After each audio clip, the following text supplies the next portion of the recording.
এই অৰ্জুন মোৰ ওচৰলৈ 4 ধৰণৰ মানুহ আহে কেনেকুৱা এবিধ হৈছে বিপদত পৰি ৰাম নাম লোৱা আৰ্টো গজেন্দ্ৰ উপাখ্যান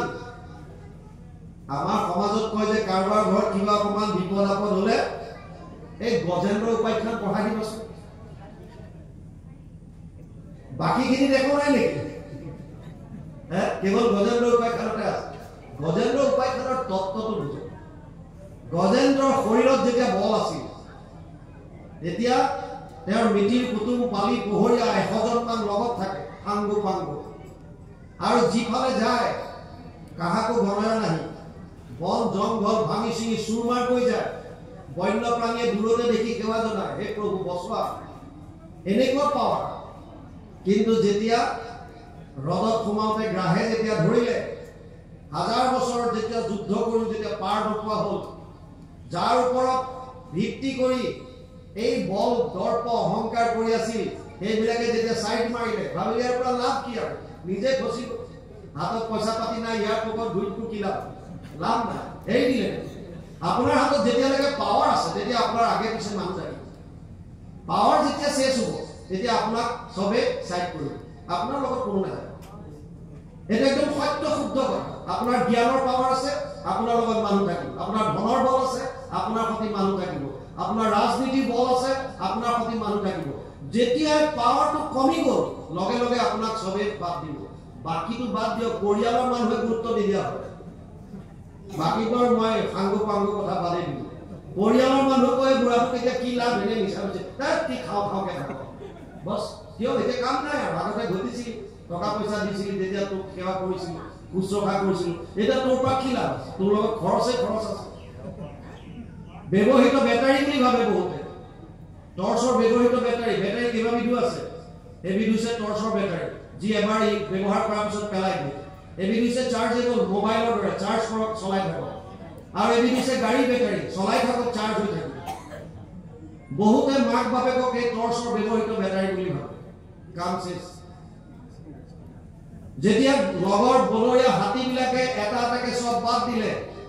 গজেন্দ্ৰৰ উপায়বিহীন হৈ গ'ল আৰু শেষ আশ্ৰয়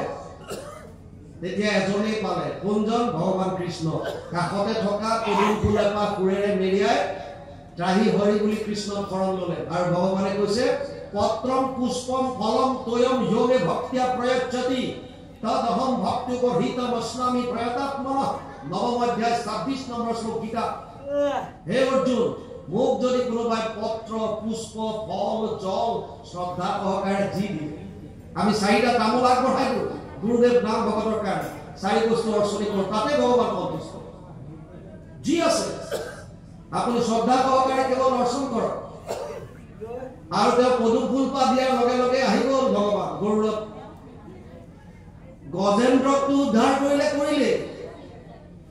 গজেন্দ্ৰক যিটোৱে ভৰি ধৰি আছিলে তাকো উদ্ধাৰ কৰিলে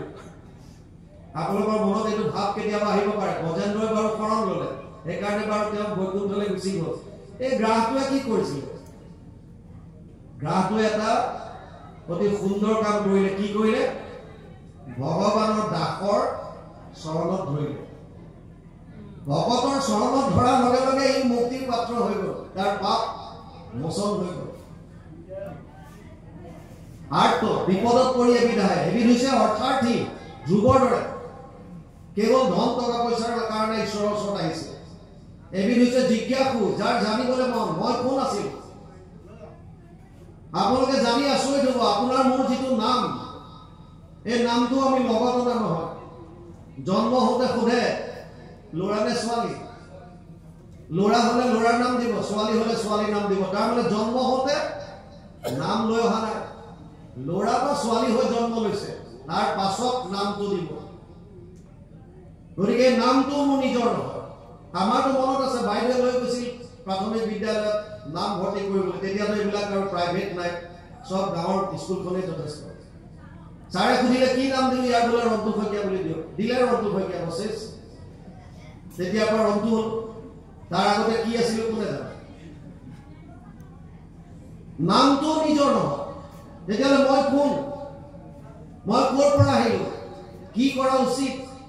আৰু এই শৰীৰটো মোৰ নাশ হোৱাৰ পাছত মই থাকিম নে মোৰ অস্তিত্ব কিবা থাকিবনে নাই মই কলে যাম এই জানিবৰ কাৰণে যিবিলাকে ভাবে তেওঁলোকো ভগৱান কৃষ্ণৰ ওচৰত আহে কাৰণ কেৱল ভগৱান কৃষ্ণ সৰ্বজ্ঞ বাকি যিমান আছে হয়তো অল্পজ্ঞ নহলে অজ্ঞ সৰ্বজ্ঞ কেৱল এজন হৈছে ভগৱান কৃষ্ণ সেইকাৰণে কৃষ্ণৰ ওচৰত আহে কোনবিলাক যাৰ জানিবলৈ মন আৰু এবিধ হৈছে জ্ঞানী যিসকলে জানিলে মানুহৰ জনমটো সফল কেনেকৈ কৰে সফল কৰাৰ উপায় ঘোষাটো মহাপুৰুষ মাধৱদেৱে লিখিছে হৰি চৰণে শৰণ লৈলো হে হৰি নাৰায়ণ মানৱী জনম সফল কৰিলো হে হৰি নাৰায়ণ আমি গাইহে আছো শৰণটো লৈছো নে নাই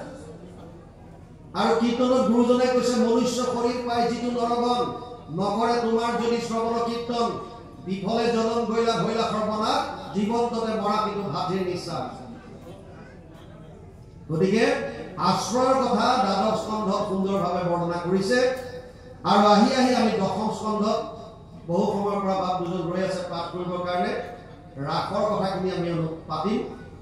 এতিয়া বৰ্তমান গোপীসকলৰ নাম কৈ আছে কোনে কোনে অংশগ্ৰহণ কৰিছিল ৰাসৰ তত্ত্বটো অকণমান বুজিবলগীয়া আছে তাৰ আগত